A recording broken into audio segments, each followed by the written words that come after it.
ರಸಿಕ ತಾರೆಗೆ ಸ್ವಾಗತ. ನಾನು ಪ್ರಿಯಾ. ನಾನು ಬಾತ್ರೂಮಿನಲ್ಲಿ ನನ್ನ ಬಟ್ಟೆಗಳನ್ನು ಬಿಚ್ಚಿ ಸ್ನಾನ ಮಾಡ್ತಾ ಇದ್ದೆ. ಸಾಬೂನನ್ನು ನನ್ನ ಎದೆಗೆ ಹಾಕೊಂಡು ಉಜ್ಕೊಳ್ತಾ ಇದ್ದೆ. ನನ್ನ ಬಾಯ್ ಫ್ರೆಂಡ್ ನೆನಪಿಸ್ಕೊಂಡು ಒಂದು ಕೈಯನ್ನು ಅಲ್ಲಿ ಹಾಕಿ ಉಜ್ಕೊಳ್ತಾ ಇದ್ದೆ. ಅವತ್ತು ನಾನು ಫುಲ್ ಮೂಡ್ನಲ್ಲಿದ್ದೆ. ನನಗೆ ನನ್ನ ಬಾಯ್ ಫ್ರೆಂಡ್ ಬೇಕು ಅಂತ ಅನ್ನಿಸ್ತಾ ಇತ್ತು. ನನ್ನನ್ನು ತಬ್ಬಿಕೊಂಡು ಮಾಡಿಸಿಕೊಳ್ಳುವ ತುಂಬ ಆಸೆ ಆಗ್ತಾ ಇತ್ತು. ಹಾಯ್ ಫ್ರೆಂಡ್ಸ್, ಎಲ್ರಿಗೂ ನಮಸ್ಕಾರ. ನಾನು ಹೊಸ ಕಥೆಯೊಂದಿಗೆ ನಿಮ್ಮ ಮುಂದೆ ಬರ್ತಾ ಇದ್ದೀನಿ. ಈ ಕಥೆಯನ್ನು ನೀವು ಕೊನೆಯವರೆಗೂ ನೋಡಿ. ತುಂಬ ಎಂಜಾಯ್ ಮಾಡ್ತೀರಿ. ಹಾಗೆ ನಮ್ಮ ಚಾನಲನ್ನು ಸಬ್ಸ್ಕ್ರೈಬ್ ಮಾಡಿ, ಲೈಕ್ ಮಾಡಿ, ಶೇರ್ ಮಾಡಿ. ನನ್ನ ಹೆಸರು ಪ್ರಿಯಾ. ನನಗೆ ಸುಮಾರು 20 ವರ್ಷ ವಯಸ್ಸು ಮತ್ತು ನಾನು ಸದ್ಯಕ್ಕೆ ಕಾಲೇಜಿನ ಫಸ್ಟ್ ಇಯರ್ನಲ್ಲಿ ಓದ್ತಾ ಇದ್ದೀನಿ. ನನ್ನ ನೆಚ್ಚಿನ ವಿಷಯ ಅಂದರೆ ಕೆಮಿಸ್ಟ್ರಿ, ಅಂದರೆ ರಸಾಯನಶಾಸ್ತ್ರ. ಕೆಮಿಸ್ಟ್ರಿ ನನಗೆ ಎಷ್ಟು ಇಷ್ಟ ಅಂದರೆ ನಾನೇನಾದರೂ ಹೊಸದನ್ನು ಅರ್ಥ ಮಾಡಿಕೊಂಡಾಗ ಒಂದು ವಿಚಿತ್ರವಾದ ಉತ್ಸಾಹ ಉಂಟಾಗುತ್ತೆ. ಇದೇ ಕಾರಣಕ್ಕೆ ನಾನು ನನ್ನ ಭವಿಷ್ಯವನ್ನು ಇದೇ ವಿಷಯದೊಂದಿಗೆ ಜೋಡಿಸಿ ನೋಡ್ತೇನೆ. ನನ್ನ ಕುಟುಂಬದಲ್ಲಿ ನನ್ನ ತಾಯಿ, ನನ್ನ ದೊಡ್ಡಣ್ಣ, ದೇವ್ ಮತ್ತು ನಾನಿದ್ದೇವೆ. ದೇವ್ ಅಣ್ಣನಿಗೆ 22 ವರ್ಷ ವಯಸ್ಸು. ಅವನು ಕೂಡ ನನ್ನದೇ ಯೂನಿವರ್ಸಿಟಿನಲ್ಲಿ ಓದ್ತಾ ಇದ್ದಾನೆ. ಆದರೂ ನಾವಿಬ್ಬರು ಕೆಮಿಸ್ಟ್ರಿ ವಿದ್ಯಾರ್ಥಿಗಳಲ್ಲ. ದೇವಣ್ಣನ ಆಸಕ್ತಿ ಇಂಜಿನಿಯರಿಂಗ್ನಲ್ಲಿದೆ. ನಮ್ಮನೆಯಲ್ಲಿ ಬೆಳಗಿನ ಸಮಯ ಯಾವಾಗಲೂ ಓಡಾಟದಿಂದ, ಗದ್ದಲದಿಂದ ಕೂಡಿರುತ್ತೆ. ಬೆಳಗ್ಗೆ 10 ಗಂಟೆಗೆ ನಮ್ಮ ಕ್ಲಾಸ್ ಶುರುವಾಗುತ್ತೆ ಮತ್ತು ಸಮಯಕ್ಕೆ ಸರಿಯಾಗಿ ತಲುಪೋದಕ್ಕೆ ನಾವು 9:30 ವೇಳೆಗೆ ಮನೆಯಿಂದ ಹೊರಡಬೇಕಾಗುತ್ತೆ. ನಮ್ಮಪ್ಪ ಮತ್ತು ನಮ್ಮಮ್ಮ ನಮ್ಮ ಅನುಕೂಲಕ್ಕಾಗಿ ಸ್ವಲ್ಪ ಸಮಯದ ಹಿಂದೆ ಒಂದು ಮೋಟರ್ ಬೈಕನ್ನು ಖರೀದಿಸಿದ್ರು. ದೇವಣ್ಣ ಅದನ್ನು ಓಡಿಸ್ತಾನೆ ಮತ್ತು ನಾನು ಅವ್ರ ಹಿಂದೆ ಕುಳಿತು ಯೂನಿವರ್ಸಿಟಿಗೆ ಹೋಗ್ತೇನೆ. ದೇವಣ್ಣ ನನ್ನ ಸ್ವಂತ ಅಣ್ಣ ಅಲ್ಲ. ಈ ಮಾತು ಕೇಳಲು ಮೊದಲ ಬಾರಿ ಸ್ವಲ್ಪ ವಿಚಿತ್ರ ಅನ್ನಿಸ್ಬೋದು, ಆದರೆ ಇದು ಸತ್ಯ. ನಮ್ಮ ತಂದೆ ತೀರಿ ಹೋದ ನಂತರ ನಮ್ಮ ತಾಯಿ 2ನೇ ಮದುವೆ ಆದ್ರು. ಅವರ 2ನೇ ಮದುವೆ ದೇವ್ ಅಣ್ಣನ ತಂದೆ ಜೊತೆ ಆಯಿತು. ಈ ಮದುವೆಯ ನಂತರ ನಮ್ಮ ಕುಟುಂಬದಲ್ಲಿ ಬಹಳಷ್ಟು ಬದಲಾವಣೆಗಳಾದವು. ಆದರೆ ನಾನು ದೇವಣ್ಣನ ಸಾಕು ತಂಗಿ ಅಂತೇಳಿ ನನಗೆ ಯಾವತ್ತೂ ಅನಿಸಿರಲಿಲ್ಲ. ಗೆಳೆಯರೆ, ನನ್ನ ಸಾಕು ಅಣ್ಣನ ಜೊತೆಗೆ ನನಗೆ ಅದೆಲ್ಲ ಮಾಡೋದಕ್ಕೆ ಅವಕಾಶ ಸಿಗುತ್ತೆ ಅಂಥೇಳಿ ಕೂಡ ನನಗೆ ತಿಳಿದಿರಲಿಲ್ಲ. ಬೆಳಗ್ಗೆ ಸುಮಾರು 8 ಗಂಟೆಗೆ ನಮ್ಮಮ್ಮಿ ಮತ್ತು ಪಪ್ಪ ಆಫೀಸ್ಗೆ ಹೊರಟೋಗ್ತಾರೆ. ಅವರು ಹೋದ ಕೂಡಲೇ ಮನೆಯಲ್ಲಿ ನಾನು ಮತ್ತು ಅಣ್ಣ ದೇವ್ ಮಾತ್ರ ಇರ್ತೀವಿ. ನಮ್ಮ ಸಂಬಂಧ ಒಂದು ಅನನ್ಯವಾದುದು. ಅವರು ನನ್ನ ಸಾಕು ಅಣ್ಣ ಆಗಿದ್ರೂ ಎಂದಿಗೂ ನನಗೆ ಹಾಗೆ ಅನಿಸದಂತೆ ನೋಡ್ಕೊಂಡಿದ್ದಾರೆ. ನಾವಿಬ್ಬರು ಒಂದೇ ಯೂನಿವರ್ಸಿಟಿನಲ್ಲಿ ಓದ್ತೇವೆ ಮತ್ತು ಇದು ನಮ್ಮ ದಿನಚರಿಯನ್ನು ಇನ್ನಷ್ಟು ವಿಶೇಷವಾಗಿಸುತ್ತೆ. ನಮ್ಮ ಮನೆಯಲ್ಲಿ ಒಂದೇ ಕಾಮನ್ ಬಾತ್ರೂಮ್ ಇರೋದ್ರಿಂದ ಬೆಳಗ್ಗೆ ಸಮಯವನ್ನು ವ್ಯವಸ್ಥಿತವಾಗಿ ಇಟ್ಕೊಳ್ಬೇಕಾಗುತ್ತೆ. ಸಾಮಾನ್ಯವಾಗಿ ನಾನು ಮೊದಲು ಸ್ನಾನ ಮಾಡಿ ತಯಾರಾಗ್ತೀನಿ. ಯಾಕಂದರೆ ಹುಡುಗಿಯರಿಗೆ ತಯಾರಾಗೋದಕ್ಕೆ ಸ್ವಲ್ಪ ಹೆಚ್ಚು ಸಮಯ ಬೇಕಾಗ್ಬೋದು.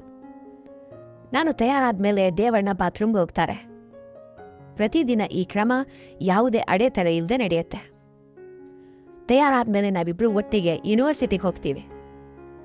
ಮಮ್ಮಿ ಮತ್ತು ಪಪ್ಪ ಆಫೀಸ್ಗೆ ಹೋಗೋದ್ರಿಂದ ಮನೆಗೆ ಬೀಗ ಹಾಕೋ ಜವಾಬ್ದಾರಿ ನಮ್ಮದಾಗಿರುತ್ತೆ. ಮನೆಯ ಮೇನ್ ಗೇಟ್ನ ಕೀಲಿ ನಮ್ಮಿಬ್ಬರ ಬಳಿ ಇರುತ್ತೆ. ನಮ್ಮ ಯೂನಿವರ್ಸಿಟಿಯ ಪ್ರವಾಹ ಪ್ರತಿದಿನ ಹೊಸ ಭರವಸೆ ಮತ್ತು ಕನಸುಗಳಿಂದ ತುಂಬಿರುತ್ತೆ. ಕ್ಲಾಸ್ ಬೆಳಗ್ಗೆ 10 ಗಂಟೆಗೆ ಶುರುವಾಗಿ ಮಧ್ಯಾಹ್ನ 2:30 ಗಂಟೆಗೆ ಮುಗಿಯುತ್ತೆ. ದಿನ ಪೂರ್ತಿ ಓದಿದ ನಂತರ ನಾವು ಮನೆಗೆ ಹಿಂದಿರುಗುವಾಗ ಸಂಜೆ ಸುಮಾರು 3 ಗಂಟೆ ಆಗಿರುತ್ತೆ. ಮನೆಗೆ ಬಂದು ಬೀಗ ತೆರೆದ ಕೂಡಲೇ ನಾವಿಬ್ಬರೂ ನಮ್ಮ ಕೆಲಸಗಳಲ್ಲಿ ತೊಡಕೊಳ್ತೀವಿ. ದೇವಣ್ಣ ಪುಸ್ತಕಗಳಲ್ಲಿ ಮಗ್ನರಾದರೆ ನಾನು ಕೆಮಿಸ್ಟ್ರಿ ನೋಟ್ಸ್ ಬರೆಯೋದಕ್ಕೆ ಕೂತ್ಕೊಂತೀನಿ. ಸಂಜೆ ಸುಮಾರು 5:30 ಗಂಟೆಗೆ ಪಪ್ಪ ಮತ್ತು ಮಮ್ಮಿ ಮನೆಗೆ ಬರ್ತಾರೆ. ನಾವೆಲ್ಲರೂ ಒಟ್ಟಿಗೆ ಕುಳಿತು ಚಹಾ ಕುಡಿತಾ ದಿನದ ಅನುಭವಗಳನ್ನು ಹಂಚಿಕೊಳ್ತೀವಿ. ನನ್ನ ಜೀವನ ಹಾಗೆ ಶಾಂತವಾಗಿ ಮತ್ತು ವ್ಯವಸ್ಥಿತವಾಗಿ ನಡೀತಾ ಇತ್ತು.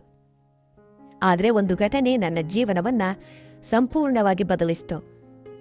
ಇದನ್ನು ಆಕಸ್ಮಿಕ ಅನ್ನಿ ಅಥವಾ ಉದ್ದೇಶಪೂರ್ವಕ ಅನ್ನಿ, ಪ್ರತಿದಿನದಂತೆ ಆ ಬೆಳಗ್ಗೆ ಕೂಡ ಸಾಮಾನ್ಯವಾಗಿಯೇ ಇತ್ತು.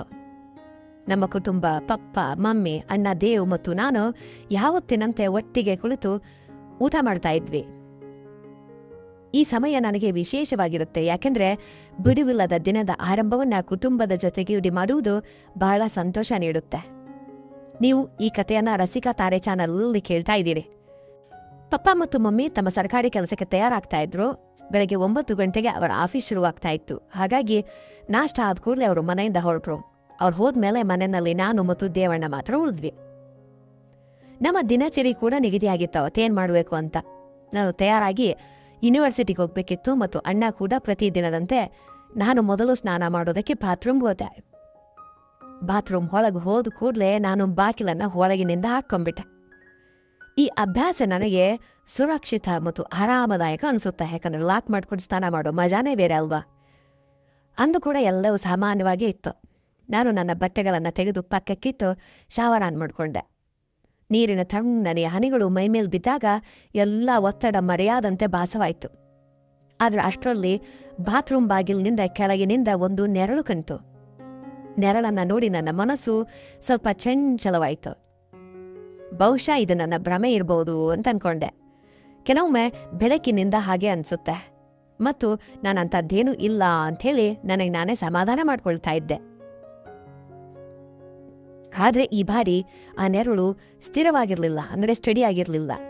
ಬಾಗಿಲಿನ ಹೊರಗೆ ಯಾರೋ ನಿಂತು ನಡೆದಾಡ್ತಾ ಇದ್ದಾರೆ ಅಂತ ಅನ್ನಿಸ್ತು. ನನ್ನ ಎದೆ ಬಡಿತ ಹೆಚ್ಚಾಯಿತು. ನಾನು ನನ್ನನ್ನು ಶಾಂತಗೊಳಿಸೋದಕ್ಕೆ ಪ್ರಯತ್ನ ಮಾಡಿದೆ.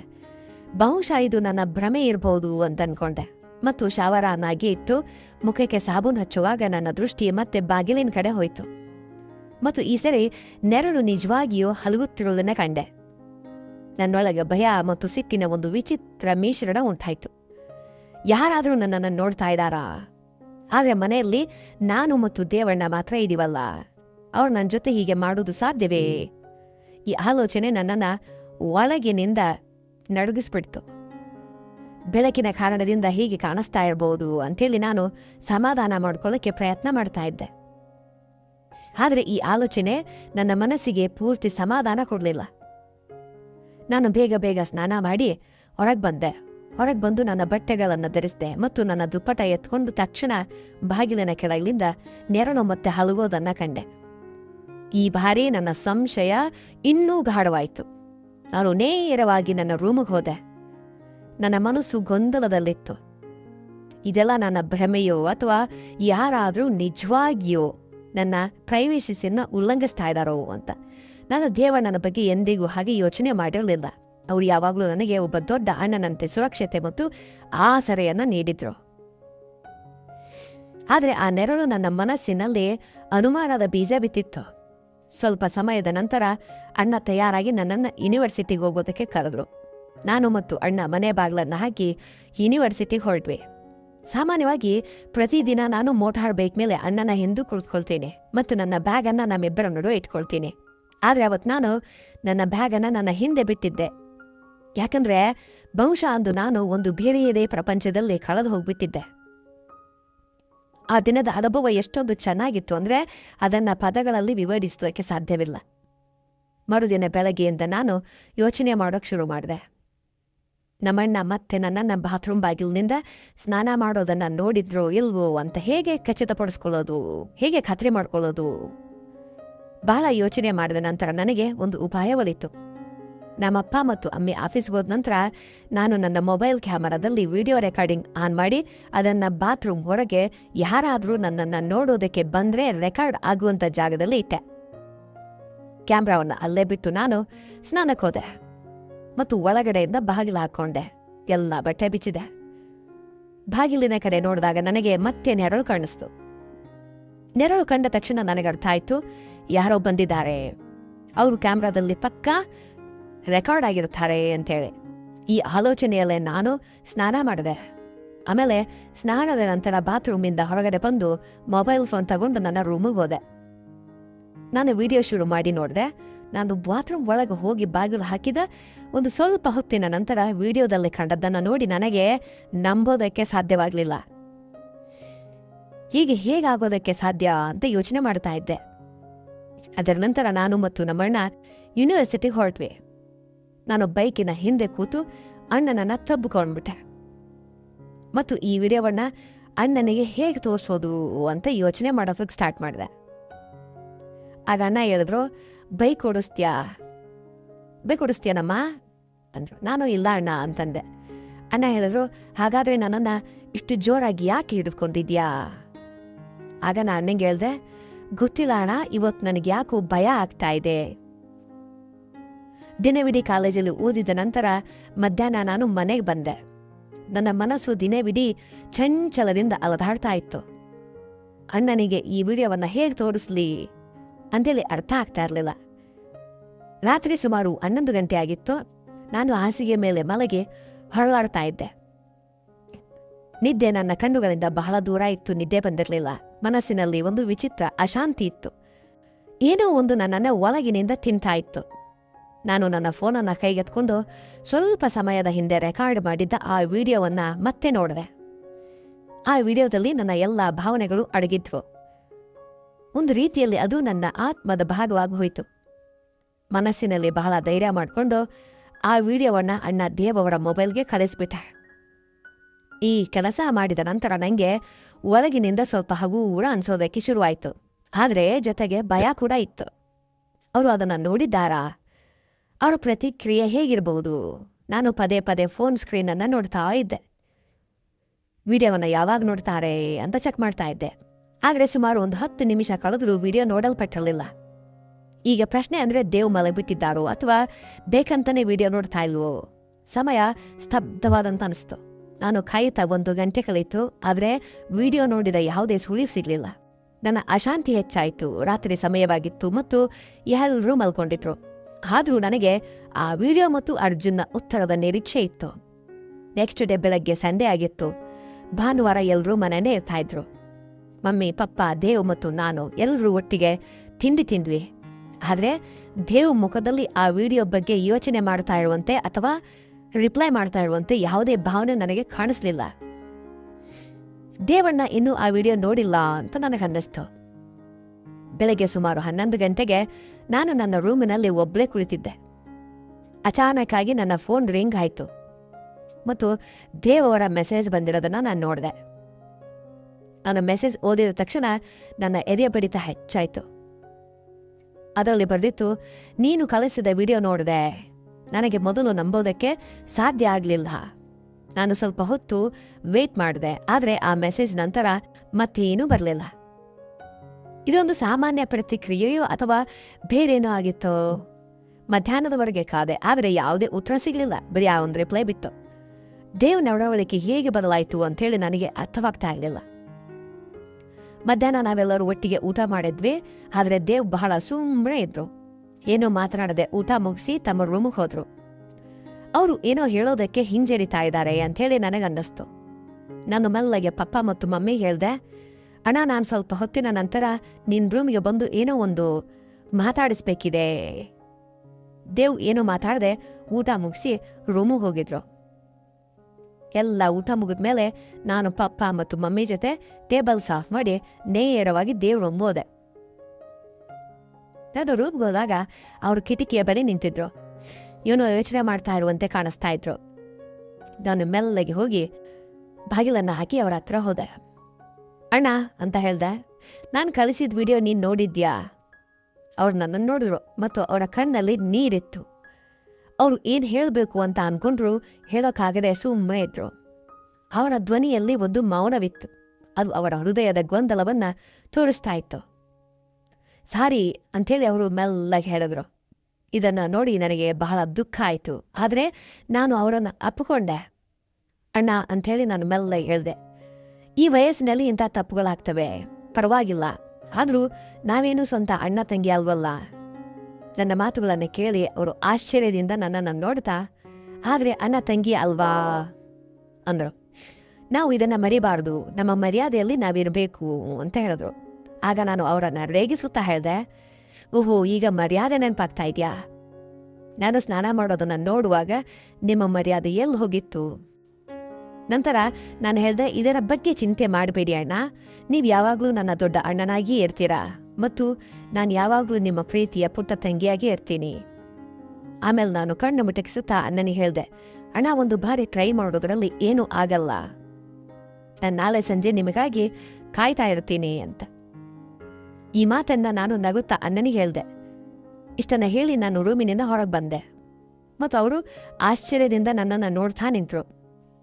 ಅವತ್ತು ರಾತ್ರಿ ಊಟ ಮಾಡೋದಕ್ಕೆ ಕೂತಾಗ ಪಪ್ಪ ಮಮ್ಮಿ ಮುಂದೆ ಅಣ್ಣ ಹೇಳಿದ್ರು, ನಾಳೆ ಯೂನಿವರ್ಸಿಟಿಯಲ್ಲಿ ಯಾವುದೋ ಒಂದು ಸ್ಪೋರ್ಟ್ಸ್ ಮೀಟಿಂಗ್ ನಡೀತಾ ಇದೆ, ಹಾಗಾಗಿ ನಾಳೆ ನಾನು ಯೂನಿವರ್ಸಿಟಿಗೆ ಹೋಗೋದಿಲ್ಲ. ಆಗ ಮಮ್ಮಿ ಹೇಳಿದ್ರು, ಹಾಗಾದರೆ ಪ್ರಿಯಾ ಕೂಡ ಹೋಗೋ ಅಗತ್ಯ ಇಲ್ಲ. ಪಪ್ಪ ಹೇಳಿದ್ರು, ದೇವ್ ನಿನಗೆ ಸ್ಪೋರ್ಟ್ಸಲ್ಲಿ ಇಂಟ್ರೆಸ್ಟ್ ಇಲ್ವಾ ಅಂತ. ದೇವಣ್ಣ ಹೇಳಿದ್ರು, ಹೌದು ಪಪ್ಪ, ನನಗೆ ಬ್ಯಾಟ್ ಬಾಲ್ನಲ್ಲಿ ಆಸಕ್ತಿ ಇದೆ, ಆದರೆ ಅಲ್ಲಿ ಅದು ನಡೀತಾ ಇಲ್ಲ, ಕ್ರಿಕೆಟ್ ನಡೀತಾ ಇಲ್ಲ. ಕೆಲವು ಸಣ್ಣ ಸ್ಕೂಲ್ನ ಪ್ಲೇಯರ್ಗಳು ಪ್ರಾಕ್ಟೀಸ್ ಮಾಡೋದಕ್ಕೆ ಯೂನಿವರ್ಸಿಟಿಗೆ ಬರಿತಾ ಇದ್ದಾರೆ ಅಷ್ಟೇ ಅಂತ. ಪಪ್ಪ ಹೇಳಿದ್ರು, ಸರಿ, ಹಾಗಾದರೆ ನಾಳೆ ನೀವಿಬ್ರು ಮನೆಯಲ್ಲೇ ಇರಿ. ನಾನು ದೇವಣ್ಣನ ಜೊತೆ ನೋಡಿ ಹಗುರವಾಗಿ ಮುಗುಳ್ನಕ್ಕೆ. ನೆಕ್ಸ್ಟ್ ಡೇ ಪಪ್ಪ ಮತ್ತು ಮಮ್ಮಿ ಆಫೀಸ್ಗೆ ಹೋದ್ಮೇಲೆ ನಾನು ದೇವಣ್ಣನ ರೂಮ್ ಹೋದೆ.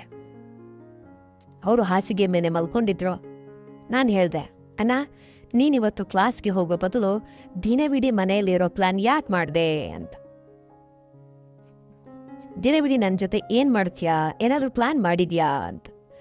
ಆಗ ದೇವಣ್ಣ ಹೇಳಿದ್ರು, ನೀನೇ ಹೇಳಿದ್ಯಲ್ಲ, ಒಂದು ಬಾರಿ ಟ್ರೈ ಮಾಡೋದ್ರಲ್ಲಿ ಏನೂ ಆಗಲ್ಲ ಅಂತ, ಮರ್ತು ಹೋಯ್ತಾ? ಅದಕ್ಕಾಗಿ ನಾನು ಮನೆಯಲ್ಲಿ ಇರೋದಕ್ಕೆ ಬಯಸಿದ್ದು. ಆಗ ನಾನು ನಗಿತಾ ಹೇಳ್ದೆ, ಓ ಅಣ್ಣ, ನೀವು ಬಹಳ ಸ್ಮಾರ್ಟ್ ಆಗಿದ್ದೀರಾ. ನಿನ್ನೆ ಮೊಸಳೆ ಕಣ್ಣೀರು ಸುರಿಸುತ್ತಾ ಮರ್ಯಾದೆ ಬಗ್ಗೆ ಮಾತಾಡ್ತಾ ಇದ್ರಿ. ಹೀಗೆ ಹೇಳಿ ನಾನು ಅವರನ್ನು ರೇಗಿಸೋದಕ್ಕೆ ಶುರು ಮಾಡಿದೆ. ದಯವಿಟ್ಟು ನಮ್ಮ ಚಾನಲನ್ನು ಸಬ್ಸ್ಕ್ರೈಬ್ ಮಾಡಿ ಪ್ರಿಯ ವೀಕ್ಷಕರೇ. ಆಗ ಅವರು ಓಡ್ ಬಂದು ನನ್ನನ್ನು ಹಿಡಿದುಕೊಂಡ್ರು ಮತ್ತು ಹೇಳಿದ್ರು, ನೀನು ಹೇಳಿದ್ದು ಸರಿಯಾಗಿದೆ ಪ್ರಿಯಾ, ನಾವೇನು ಸ್ವಂತ ಅಣ್ತಂಗಿಯೇ, ಒಂದು ಬಾರಿ ಟ್ರೈ ಮಾಡೋದ್ರಲ್ಲಿ ಏನೂ ಆಗಲ್ಲ. ಹೀಗೆ ಹೇಳಿ ಅಣ್ಣ ನನ್ನನ್ನು ಹಿಡಿದು ತಮ್ಮ ಬೆಡ್ರೂಮ್ಗೆ ಕರ್ಕೊಂಡು ಹೋದ್ರು ಮತ್ತು ಎಲ್ಲ ಮರ್ಯಾದೆಗಳನ್ನು ಪಕ್ಕಕ್ಕಿಟ್ರು. ನನಗೆ ಸ್ವಲ್ಪ ಅಸಹಜ ಅನಿಸಿತು. ನಾನು ನಗುತ್ತಾ ವಾತಾವರಣವನ್ನು ಹಗುರಗೊಳಿಸೋದಕ್ಕೆ ಪ್ರಯತ್ನ ಮಾಡಿದೆ, ಆದರೆ ಆ ತೇವ್ ಕಣ್ಣಿನಲ್ಲಿದ್ದ ಆ ಆಳ ನನ್ನನ್ನು ಎಲ್ಲೂ ಎಳೆತಾ ಇತ್ತು. ಅವರ ಮಾತುಗಳು, ಅವರ ದೃಷ್ಟಿ ಎಲ್ಲವೂ ವಿಭಿನ್ನವಾಗಿತ್ತು. ನನ್ನ ಎದೆ ಬಡಿತ ಹೆಚ್ಚಾಗ್ತಾ ಇತ್ತು. ಇದು ಬರೀ ಸ್ನೇಹವು ಅಥವಾ ಇನ್ನೇನೋ ನನಗೆ ಅರ್ಥ ಆಗ್ತಾ ಇರಲಿಲ್ಲ. ದೇವ್ ನನ್ನ ಹತ್ತಿರ ಬಂದು ಹೇಳಿದ್ರು, ಪ್ರಿಯಾ, ಸ್ನೇಹ ಎಷ್ಟು ಗಾಢವಾಗಿದ್ರೆ ಅದು ಮರ್ಯಾದೆಯನ್ನ ಪ್ರೀತಿಯನ್ನಾಗಿ ಬದಲಿಸೋದ್ರಲ್ಲಿ ತಪ್ಪೇನಿದೆ. ಅವರ ಮಾತುಗಳಲ್ಲಿದ್ದ ಸತ್ಯ ನನ್ನನ್ನು ಒಳಗಿನಿಂದ ತಟ್ಟಿತು. ನನ್ನ ಮನಸ್ಸು ಗೊಂದಲದಲ್ಲಿತ್ತು. ಹೃದಯ ಅವರು ಸರಿ ಇರ್ಬೋದು ಅನ್ನಿಸ್ತಾ ಇತ್ತು, ಆದರೆ ಮೆದುಳು ನನ್ನನ್ನು ತಡೀತಾ ಇತ್ತು. ನಾನು ಅವರಿಗೆ ಅರ್ಥ ಮಾಡಿಸೋದಕ್ಕೆ ಪ್ರಯತ್ನಿಸಿದೆ. ದೇವ್, ನಾವಿಬ್ಬರು ಸ್ನೇಹಿತರು, ನಮ್ಮ ಸ್ನೇಹಕ್ಕೊಂದು ಮಿತಿ ಇದೆ, ನೀನು ಈ ಮಿತಿಯನ್ನು ದಾಟಬಾರದು. ದೇವ್ ಅವರ ಮುಗುಳ್ನಗೆ ನನ್ನ ಕಡೆ ಇತ್ತು, ಆದರೆ ಕಣ್ಣಿನಲ್ಲಿ ಗಂಭೀರತೆ ಇತ್ತು. ಅವ್ರು ಹೇಳಿದ್ರು, ಪ್ರಿಯಾ, ನಾನು ಯಾರ ಬಗ್ಗೆ ಹೀಗೆ ಅನುಭವಿಸಿರಲಿಲ್ಲ. ನೀನು ನನ್ನ ಹತ್ರ ಬಂದಾಗಿನಿಂದ ನಾನು ಪರಿಪೂರ್ಣ ಅಂತೇಳಿ ನನಗನ್ನಿಸ್ತಾ ಇದೆ. ನಾನು ತಪ್ಪು ಅಂತ ನಿನಗನ್ಸಿದ್ರೆ ನಾನು ನಿನ್ನ ಪ್ರತಿ ಮಾತನ್ನ ಕೇಳ್ತೀನಿ, ಆದರೆ ನಿನ್ನ ಹೃದಯದಲ್ಲಿ ನನಗಾಗಿ ಏನಿದೆ ಅಂತ ಹೇಳು. ನನ್ನ ಎದೆ ಬಡಿತ ಒಂದು ಕ್ಷಣ ನಿಂತಂತೆ ಅನ್ನಿಸ್ತು. ನಾನು ಅವರ ಕಣ್ಣುಗಳನ್ನು ನೋಡಿದೆ ಮತ್ತು ಇದ್ದಕ್ಕಿದ್ದಂತೆ ನನಗರ್ಥ ಆಯ್ತು, ಇದು ಬರೀ ಸ್ನೇಹ ಅಲ್ಲ ಅಂಥೇಳಿ. ಹೃದಯದ ಯಾವುದೋ ಒಂದು ಆಳವಾದ ಮೂಲೆಯಲ್ಲಿ ನಾನು ಕೂಡ ಇದನ್ನೇ ಅನುಭವಿಸ್ತಾ ಇದ್ದೆ. ಆದರೆ ಭಯ ಇತ್ತು. ನಾವು ಹೀಗೆ ಮಾಡಬಹುದೇ? ಕಣ್ಣಿನಲ್ಲಿ ನೀರಿತ್ತು. ನಾನು ಮೆಲ್ಲಗೆ ಹೇಳಿದೆ, ದೇವ್, ನಾವು ಈ ಹೆಜ್ಜೆ ಇಟ್ಟರೆ ಎಲ್ಲವೂ ಬದಲಾಗಿ ಬಿಡುತ್ತೆ ಅಂತ ನನಗಿದೆ. ನಮ್ಮ ಸಂಬಂಧ, ನಮ್ಮ ಸ್ನೇಹ ಎಲ್ಲವೂ. ದೇವ್ ನನ್ನ ಹತ್ತಿರ ಬಂದು ನನ್ನ ಕೈಯನ್ನ ಹಿಡಿದು ಹೇಳಿದ್ರು, ಪ್ರಿಯಾ, ಬದಲಾವಣೆಗೆ ಹೆದರೋ ಅಗತ್ಯ ಇಲ್ಲ. ನಮ್ಮ ಸಂಬಂಧ ನಿಜವಾಗಿದ್ರೆ ಈ ಬದಲಾವಣೆ ನಮಗೆ ಏನೋ ಹೊಸದನ್ನ ಮತ್ತು ಸುಂದರವಾದ್ದನ್ನ ನೀಡುತ್ತೆ. ನಾನು ನಿನಗೆ ಎಂದಿಗೂ ತೊಂದರೆ ಕೊಡೋದಿಲ್ಲ, ಇದು ನನ್ನ ಭರವಸೆ. ಅವರ ಮಾತುಗಳಲ್ಲಿ ಎಂಥ ನಂಬಿಕೆ ಇತ್ತು ಅಂದರೆ ನಾನು ನನ್ನನ್ನು ತಡೆಯೋದಕ್ಕಾಗಲಿಲ್ಲ. ನಾನೊಂದು ಲೈಟ್ ಸ್ಮೈಲ್ನೊಂದಿಗೆ ಹೇಳಿದೆ, ಹಾಗಾದರೆ ನೀನು ನಿಜವಾಗಿಯೂ ನಮ್ಮ ಸಂಬಂಧಕ್ಕೆ ಅಷ್ಟು ಮಹತ್ವ ನೀಡ್ತೀಯಾ? ದೇವ್ ನನ್ನ ಕಣ್ಣುಗಳನ್ನು ನೋಡ್ತಾ ಹೇಳಿದ್ರು, ನೀನಿಲ್ಲದೆ ನನ್ನ ಜೀವನ ಅಪೂರ್ಣ. ನಾನು ದೀರ್ಘವಾಗಿ ಉಸಿರಾಡಿದೆ ಮತ್ತು ನನ್ನ ಹೃದಯ ಅವರ ಮಾತುಗಳನ್ನು ಪೂರ್ತಿಯಾಗಿ ಒಪ್ಕೊಂಡಿದೆ ಅಂತೇಳಿ ನನಗನ್ನಿಸ್ತು. ನಾವಿಬ್ಬರೂ ನಮ್ಮ ಹೃದಯದ ಭಾವನೆಗಳನ್ನು ಹಂಚಿಕೊಂಡ್ವಿ ಮತ್ತು ಪರಸ್ಪರ ಹಗ್ ಮಾಡಿಕೊಂಡ್ವಿ. ಆ ಕ್ಷಣ ನನಗೆ ಬಹಳ ವಿಶೇಷವಾಗಿತ್ತು, ಯಾಕಂದರೆ ಈಗ ನಾವು ಬರೀ ಸ್ನೇಹಿತರಲ್ಲ, ಪ್ರೀತಿ ಮತ್ತು ನಂಬಿಕೆ ನಮ್ಮನ್ನು ಮುನ್ನಡೆಸುವ ಒಂದು ಹೊಸ ಪ್ರಯಾಣ ಆರಂಭಿಸ್ತಾ ಇದ್ವಿ. ಆದರೆ ಈ ಪ್ರಯಾಣ ಒಂದು ರಹಸ್ಯವಾಗಿತ್ತು. ಜಗತ್ತಿಗೆ ಇದರ ಬಗ್ಗೆ ಹೇಳುವುದು ಸದ್ಯಕ್ಕೆ ಸರಿಯಲ್ಲ ಅಂಥೇಳಿ ನಮಗೆ ಗೊತ್ತಿತ್ತು. ನೆಕ್ಸ್ಟ್ ಡೇ ಬೆಳಗ್ಗೆ ಎದ್ದಾಗ ನನಗೆ ಸ್ವಲ್ಪ ಅಸಹಜ ಅನಿಸ್ತು. ಆಲೋಚನೆಯಲ್ಲಿ ಗೊಂದಲ ಇತ್ತು. ನಾವು ಮಾಡಿದ್ದು ಸರಿನಾ? ನಮ್ಮ ಭಾವನೆಗಳು ಹೀಗೆ ಬಹಿರಂಗಪಡಿಸಬಹುದೇ? ದೇವ್ ನನ್ನನ್ನು ನೋಡಿ ಹೇಳಿದ್ರು, ಏನಾಯ್ತು ಪ್ರಿಯಾ, ಏನಾದರೂ ತಪ್ಪು ಅಂತ ಅನ್ನಿಸ್ತಾ ಇದೆಯಾ? ನಾನು ತಲೆ ತೆಗೆಸಿ ಹೇಳ್ದೆ, ದೇವ್, ಎಲ್ಲವೂ ಬಹಳ ಬೇಗ ಆಗೋಯ್ತು, ಮುಂದೆ ಏನಾಗುತ್ತೋ ನನಗೆ ತಿಳಿತಾ ಇಲ್ಲ. ನಮ್ಮ ಸಂಬಂಧವನ್ನ ಸಮಾಜ ಮತ್ತು ಕುಟುಂಬ ಎಂದಿಗೂ ಅರ್ಥ ಮಾಡ್ಕೊಳ್ಳೋದಿಲ್ಲ. ದೇವ್ ಹತ್ತಿರ ಬಂದು ಹೇಳಿದ್ರು, ಪ್ರಿಯಾ, ನಮ್ಮ ಪ್ರೀತಿ ನಿಜವಾಗಿದ್ರೆ ನಾವು ಯಾರಿಗೂ ಹೆದರುವ ಅಗತ್ಯವಿಲ್ಲ. ಆದರೆ ನಿನಗೆ ಇಷ್ಟವಿದ್ರೆ ಸರಿಯಾದ ಸಮಯ ಬರುವವರೆಗೆ ನಾವು ಇದನ್ನ ರಹಸ್ಯವಾಗಿಡಬಹುದು. ನಾನು ದೇವ್ ಕಡೆ ನೋಡಿ ಹೇಳ್ದೆ, ನಾವು ಬಯಸುವುದು ಇಷ್ಟೇ, ನಾವು ಒಬ್ಬರನ್ನೊಬ್ರು ಅರ್ಥ ಮಾಡ್ಕೊಳ್ಬೇಕು ಮತ್ತು ಸಪೋರ್ಟ್ ಮಾಡಬೇಕು. ನಮ್ಮ ನಡುವೆ ನಂಬಿಕೆ ಇದ್ರೆ ನಾವು ಪ್ರತಿ ಕಷ್ಟವನ್ನ ಎದುರಿಸಬಹುದು. ಕೆಲವು ದಿನಗಳವರೆಗೆ ಎಲ್ಲವೂ ಚೆನ್ನಾಗಿಯೇ ಇತ್ತು. ನಮ್ಮ ಭಾವನೆಗಳು, ನಮ್ಮ ಓದು ಮತ್ತು ಕೆರಿಯರ್ ಮೇಲೆ ಪ್ರಭಾವ ಬೀರದಂತೆ ನೋಡಿಕೊಳ್ಳಲು ನಿರ್ಧಾರ ಮಾಡಿದ್ವಿ. ಆದರೆ ಪ್ರೀತಿಯನ್ನ ಮುಚ್ಚಿಡುವುದು ಸುಲಭ ಅಲ್ಲ. ಇವತ್ತು ಕಾಲೇಜ್ ಕ್ಯಾಂಟೀನ್ನಲ್ಲಿ ನಾನು ಮತ್ತು ದೇವ್ ಗುಟ್ಟಾಗಿ ಮಾತಾಡ್ತಾ ಇದ್ವಿ. ನಮ್ಮ ನಡುವೆ ಏನೋ ಒಂದು ವಿಶೇಷವಿತ್ತು. ಅದನ್ನು ಪದಗಳಲ್ಲಿ ಹೇಳೋದಕ್ಕೆ ಸಾಧ್ಯ ಇಲ್ಲದಿದ್ರೂ ಅದು ಕಣ್ಣುಗಳಲ್ಲಿ ಸ್ಪಷ್ಟವಾಗಿ ಕಾಣಿಸ್ತಾ ಇತ್ತು. ಅಷ್ಟರಲ್ಲಿ ನಮ್ಮ ಕ್ಲಾಸ್ಮೇಟ್ ಪ್ರೇಮ ನಮ್ಮನ್ನ ನೋಡ್ಬಿಟ್ಲು. ಅವಳು ತಮಾಷೆಯಾಗಿ ಕೇಳಿದ್ರು. ಆ ಪ್ರಶ್ನೆ ನನ್ನ ಹೃದಯವನ್ನು ನಡಗಿಸ್ತು. ಅರೆ, ನಿಮ್ಮಿಬ್ಬರ ನಡುವೆ ಏನ್ ನಡೀತಾ ಇದೆ? ಏನೋ ಗೊಂದಲ ಇರುವಂತೆ ಕಾಣಿಸ್ತಾ ಇದೆಯಲ್ಲ, ಕನ್ಫ್ಯೂಷನ್ ಇದೆಯಲ್ಲ. ನಾವಿಬ್ರು ಗಾಬರಿಯಾಗಿ ಏನಿಲ್ಲ, ಸುಮ್ಮನೆ ಮಾತಾಡ್ತಾ ಇದ್ವಿ ಅಂತ ಹೇಳಿದ್ವಿ. ಪ್ರಿಯಮಾಗೆ ಅನುಮಾನ ಬಂದಿದೆ ಅಂತೇಳಿ ನನಗನ್ನಿಸ್ತು. ಆದರೆ ನಾನು ಏನು ಹೇಳೋಕ್ಕಾಗಲಿಲ್ಲ. ಅವಳ ಗಮನ ನಮ್ಮ ಮೇಲಿತ್ತು. ಏನ್ ಮಾಡಬೇಕು ಅಂತ ನನಗೆ ತಿಳಿಲಿಲ್ಲ. ಸಂಜೆ ನಾನು ಮನೆಯಲ್ಲಿ ಒಬ್ಳೇ ಇದ್ದಾಗ ಅಚಾನಕ್ ಆಗಿ ದೇವ್ ಫೋನ್ ಮಾಡಿದ್ರು. ಪ್ರಿಯಾ, ನನಗೆ ನಿನ್ನನ್ನು ಭೇಟಿ ಮಾಡಬೇಕು, ಒಂದು ಮುಖ್ಯವಾದ ವಿಷಯ ಮಾತಾಡಬೇಕು ಅಂತ. ನಾನು ಗಾಬರಿಯಾಗಿ ಏನಾಯ್ತು, ಎಲ್ಲಾನು ಸರಿ ಇದೆಯಲ್ಲ ಅಂತ. ದೇವ್ ಧ್ವನಿಯಲ್ಲಿ ಒಂದು ಹೊಸತನವಿತ್ತು. ಅವ್ರು ಹೇಳಿದ್ರು, ನೀನು ಸುಮ್ಮನೆ ಟೆರೆಸ್ ಮೇಲೆ ಬಾ, ಅಂದರೆ ಛಾವಣಿ ಮೇಲೆ ಬಾ. ನನಗೆ ವಿಚಿತ್ರ ಅನ್ಸಿದ್ರು. ನಾನು ಹೋಗೋದಕ್ಕೆ ನಿರ್ಧರಿಸಿದೆ. ಅಲ್ಲಿಗೆ ಹೋದ ಕೂಡಲೇ ದೇವ್ ನಮ್ಮ ಕಡೆ ನೋಡ್ತಾ ನಿಂತಿದ್ರು ಮತ್ತು ಅವ್ರ ಕೈಯಲ್ಲಿ ಗುಲಾಬಿ ಹೂವಿತ್ತು. ನಾನು ಗಾಬರಿಯಿಂದ ಅವರ ಕಡೆ ನೋಡಿದೆ. ಅವರು ನನ್ನನ್ನು ನೋಡಿದ ತಕ್ಷಣ ಹೇಳಿದ್ರು, ಪ್ರಿಯಾ, ನೀನಿಲ್ಲದೆ ಒಂದು ಕ್ಷಣವೂ ನಾನು ಬದುಕಲಾರೆ. ಜಗತ್ತಿಂದ ಮುಚ್ಚಿಟ್ವಿ, ಆದರೆ ಇನ್ನು ಇದನ್ನು ಮುಚ್ಚಿಡೋ ಅಗತ್ಯವಿಲ್ಲ ಅಂತ ನನಗನ್ನಿಸ್ತಾ ಇದೆ. ನಾನು ಎಲ್ಲರ ಮುಂದೆ ಹೇಳೋದಕ್ಕೆ ಬಯಸ್ತೇನೆ, ನಾನು ನಿನ್ನನ್ನು ಪ್ರೀತಿಸ್ತೇನೆ. ನಾನು ಮೂಕಲಾಗ್ಬಿಟ್ಟೆ. ಅವರು ನಿಜವಾಗಿಯೂ ಇದನ್ನು ಹೇಳ್ತಾ ಇದ್ದಾರಾ? ನನ್ನ ಹೃದಯದಲ್ಲಿ ಒಂದು ಚೆಂಡು ಮಾರುತ್ತಾ ಇದ್ದಂತಾಯಿತು. ಅವರ ಮಾತುಗಳು ಎಷ್ಟು ಪ್ರಾಮಾಣಿಕವಾಗಿದ್ವು ಅಂತಂದರೆ ನನಗೆ ಅದನ್ನು ಅರ್ಥ ಮಾಡಿಕೊಳ್ಳೋದಕ್ಕೆ ಸಮಯ ಬೇಕಾಯಿತು. ಅವರ ಮಾತುಗಳು ನನಗೆ ರೋಮಾಂಚನ ನೀಡಿದ್ರು, ಜೊತೆಗೆ ಭಯವೂ ಆಗ್ತಾ ಇತ್ತು. ನಾನು ಮೆಲ್ಲಗೆ ಹೇಳಿದೆ, ದೇವ್, ಇದರ ಅರ್ಥ ಏನಂತ ನಿನಗೆ ಗೊತ್ತಿದ್ಯಾ? ಕುಟುಂಬ, ಸ್ನೇಹಿತರು, ಸಮಾಜ ಎಲ್ಲರೂ ನಮ್ಮನ್ನ ಪ್ರಶ್ನೆ ಮಾಡ್ತಾರೆ. ಅವ್ರು ನನ್ನನ್ನು ಆಳವಾಗಿ ನೋಡುತ್ತಾ ಹೇಳಿದ್ರು, ನನಗೆ ಯಾವುದು ಮುಖ್ಯವಲ್ಲ ಪ್ರಿಯಾ, ನನಗೆ ಬರೀ ನಿನ್ನ ಸಾಥ್ ಬೇಕು, ನಿನ್ನ ಸಪೋರ್ಟ್ ಬೇಕು. ನೀನು ನನ್ನ ಜೊತೆಗಿದ್ರೆ ನಾನು ಪ್ರತಿ ಸವಾಲನ್ನು ಎದುರಿಸಬಲ್ಲೆ. ಅವರ ಕಣ್ಣಿನಲ್ಲಿ ನಂಬಿಕೆ ಮತ್ತು ಪ್ರೀತಿಯ ಅಲ ಇತ್ತು. ನನ್ನ ಒಳಗಿನ ಭಯ ಸ್ವಲ್ಪ ಸಮಯದವರೆಗೆ ಮಾಯ ಆಯಿತು. ನನ್ನ ಕಣ್ಣಿನಲ್ಲಿ ನೀರಿತ್ತು ಮತ್ತು ನಾನು ಏನೂ ಮಾತನಾಡದೆ ಅವರ ಕಡೆ ಸಾಗಿ ಗುಲಾಬಿಯನ್ನು ಪಡೆದುಕೊಂಡೆ.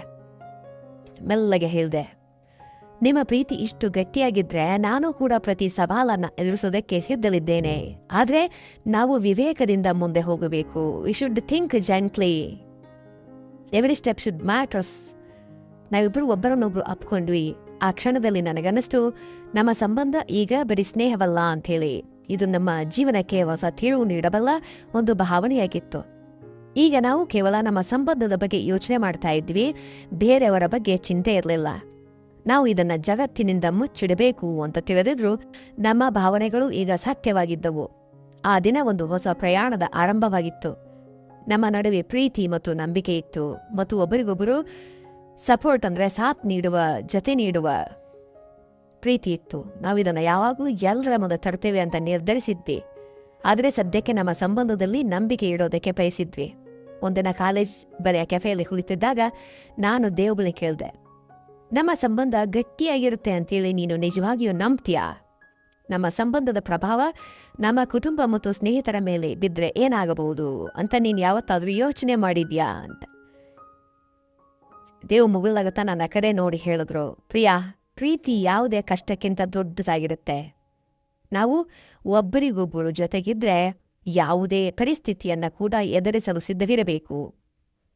ನಾವಿಬ್ಬರು ಬಹಳಷ್ಟು ಸವಾಲುಗಳನ್ನು ಎದುರಿಸಬೇಕಾಗತ್ತೆ ಅಂಥೇಳಿ ನನಗೆ ತಿಳಿದಿದೆ. ಆದರೆ ನಾನು ನಿನ್ನ ಜೊತೆಗಿದ್ದೇನೆ ಮತ್ತು ಇದೇ ನನ್ನ ಶಕ್ತಿ ನೀಡುತ್ತೆ. ನನಗನ್ಸಿತು ನಮ್ಮ ಸಂಬಂಧ ಕೇವಲ ಇವ ಜೋಡಿಯ ಪ್ರೀತಿಯಲ್ಲ, ಬದಲಾಗಿ ಇದೊಂದು ಪಾಲುದಾರಿಕೆಯಾಗಿತ್ತು. ನಾವು ನಮ್ಮ ಸಂಬಂಧಕ್ಕೆ ಸಮಯವನ್ನು ನೀಡೋದಕ್ಕೆ ನಿರ್ಧರಿಸಿದ್ದೆವು. ಭಾವನೆಗಳಿಂದ ಮಾತ್ರವಲ್ಲದೆ ಜವಾಬ್ದಾರಿ ಮತ್ತು ತಿಳುವಳಿಕೆಯಿಂದಲೂ ಇದನ್ನು ನಿಭಾಯಿಸುವುದು ನಮಗೆ ಮುಖ್ಯವಾಗಿತ್ತು. ಕಾಲೇಜ್ ದಿನಗಳಲ್ಲಿ ನಾವಿಬ್ಬರು ಬಹಳಷ್ಟು ಕಲಿತ್ವಿ. ಒಬ್ಬರನ್ನೊಬ್ಬರು ಕಳೆದ ಸಮಯ ನಮಗೆ ಪ್ರೀತಿಯನ್ನು ಮಾತ್ರವಲ್ಲದೆ ನಂಬಿಕೆ, ಗೌರವ ಮತ್ತು ತಿಳುವಳಿಕೆಯ ಮೌಲ್ಯಗಳನ್ನು ಕಲಿಸ್ತು. ನಮ್ಮ ಸ್ನೇಹ ಮತ್ತು ಪ್ರೀತಿ ಈಗ ಪರಸ್ಪರ ಬೆಂಬಲ ಮತ್ತು ಪ್ರೋತ್ಸಾಹವಾಗಿ ಬದಲಾಗಿತ್ತು. ಜಗತ್ತು ಹೇಗೆ ನೋಡಿದ್ರೂ ನಮ್ಮ ನಡುವಿನ ಈ ಸಂಬಂಧವೇ ಅತ್ಯಂತ ವಿಶೇಷ ಮತ್ತು ನಮಗೆ ಅತಿ ಮುಖ್ಯ ಅಂತೇಳಿ ನಮಗೆ ತಿಳಿದಿತ್ತು. ನಾವಿಬ್ಬರು ಸೇರಿ ಒಂದು ಶಿಕ್ಷಣವನ್ನು ಪಡೆದಿದ್ವಿ, ಒಂದು ಪಾಠವನ್ನು ಕಲಿತಿದ್ವಿ. ಪ್ರೀತಿ ಕೇವಲ ಪದಗಳಲ್ಲಿ ಇರೋದಿಲ್ಲ, ಅದು ತಿಳುವಳಿಕೆ ಮತ್ತು ಗೌರವ ಮತ್ತು ನಂಬಿಕೆಯಲ್ಲಿ ಇರುತ್ತೆ ಅಂತ. ಇದೇ ಶಕ್ತಿ ನಮಗೆ ಈ ಸಂಬಂಧವನ್ನು ನಿಭಾಯಿಸೋದಕ್ಕೆ ಪ್ರೇರಣೆನೇ ನೀಡಿತು. ಹಾಗಾದರೆ ಗೆಳೆಯರೆ, ಈ ಕಥೆ ನಿಮಗೆ ಹೇಗೆ ಅನ್ನಿಸ್ತು ಕಮೆಂಟ್ ಮಾಡಿ, ನಮ್ಮ ಚಾನಲನ್ನು ಸಬ್ಸ್ಕ್ರೈಬ್ ಮಾಡಿ. ನಮ್ಮ ಕಥೆಯ ಕಳ್ಳರಿದ್ದಾರೆ, ದಯವಿಟ್ಟು ಅವರ ಬಗ್ಗೆ ಜಾಗೃತಿ ಇರಲಿ. ಮುಂದಿನ ಕಥೆಗಳಲ್ಲಿ ಭೇಟಿಯಾಗೋಣ. ಧನ್ಯವಾದಗಳು.